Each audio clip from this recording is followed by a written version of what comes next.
Good early morning. Um, I hope I can get through this poem without stuttering, but if not, bear with me because this is semi new and I haven't had time to practice. But this is called Going, Coming. And they wanted to go forever, but they wanted to go out Friday where the air was so crisp it crackled in their lungs like the music on the old guitar that crackled and it whispered, and it was home to them, a music only thinking of somewhere else, and they wanted to explain it, but they knew they know no answer when it's the biggest malls in Georgia and the crowds stare plain at the accents. It's a rolling, tumbling story going up the escalator, and it's air that's just rising like dust off the warm sands that they see when they've got their eyes right closed and go barefoot in the winter because it's something a little stranger and the people stare at accents and that it's one more hour, one more toss of a stone. Because it was so strange when rain fell often like the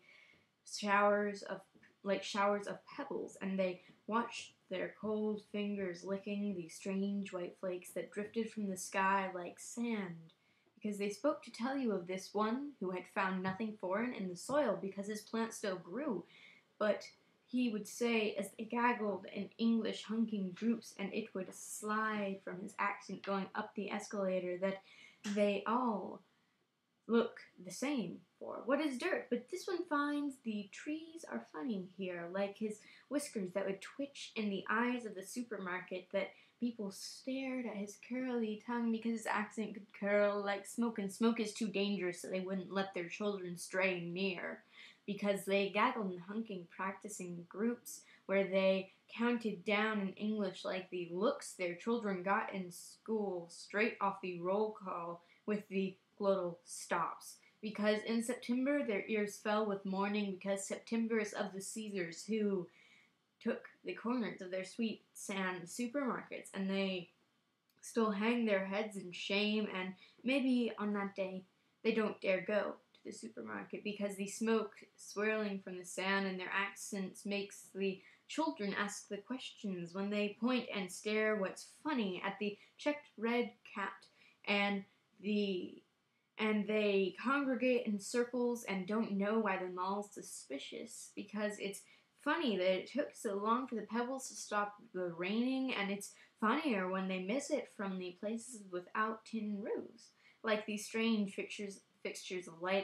lighting that their trained eyes see when they stroke their beards like cats. And it's nothing but going out Friday and up the escalator when you're going up, and it's forever like the history that they didn't watch TV too much in the hung ear month of September, and they didn't understand much of the lighting of December when it was like the stars on the nights when no one lit the lamp, or the electricity blew out in the city, and they just didn't know why. But maybe it was their skin when they were cold beyond imagine, and the people who were made of snowflakes didn't stand out much, like such a cold one when she didn't understand it. He yelled, "Go home, damn Arab!"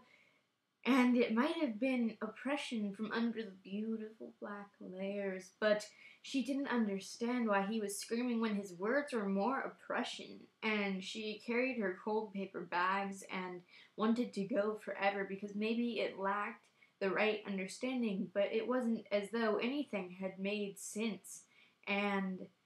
it was beautiful and strange to have a home beyond comprehension when they asked if any mountains were purple. How spacious is the skyline?